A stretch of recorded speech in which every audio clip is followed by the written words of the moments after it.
সাইয়েদনা ইসমাঈল আলাইহিস সালামকে নিয়ে যখন হাতে ছুরি নিয়ে বা হাতে ছেলেকে নিয়ে যখন বাপ বেটা মিনা প্রান্তরে রওনা হয়েছিল, এই দৃশ্য যেন, এই দৃশ্যায়ন যেন না ঘটে, এই সিনারি যাতে না ঘটে, তারা যেন আল্লাহ তাআলার ভালোবাসায় আরো এক ধাপ যাতে এগিয়ে যেতে না পারে, পেছন থেকে শয়তান অনেকবার টেম্পটেশন করেছিল। তাফসিরে এসেছে যে মোট 3টা জায়গায় টেম্পটেশন করা হচ্ছিল।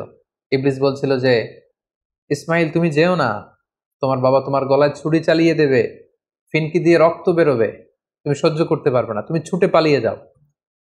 সেদিন ইসমাঈল আলাইহিস সালাম তখন ঠিক সেই জায়গাতেই মাটি থেকে পাথর নিয়ে শয়তানের দিকে ছুড়ে মেরেছিল। কিছু দূর যাওয়ার পর আবার শয়তান এসে ধোঁকা দেয়। ইসমাঈল আলাইহিস সালাম, ইব্রাহিম আলাইহিস সালাম তারা পাথর ছুড়ে মেরেছিল।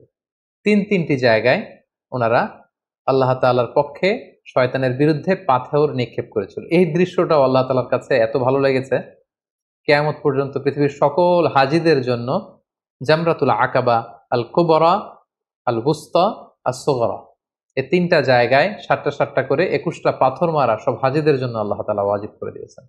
তার মানে এই জমজমের বরকতময় পানি, পৃথিবীর সব পানি খেলে শুধু তৃষ্ণা মিটে, আল্লাহ রাসূল সাল্লাল্লাহু আলাইহি ওয়াসাল্লাম বললেন জমজমের পানি খেলে ক্ষুধাও মিটে যায়। এটা পেলাম আমরা সাইয়েদনা ইসমাঈল আলাইহিস সালামের বদৌলতে।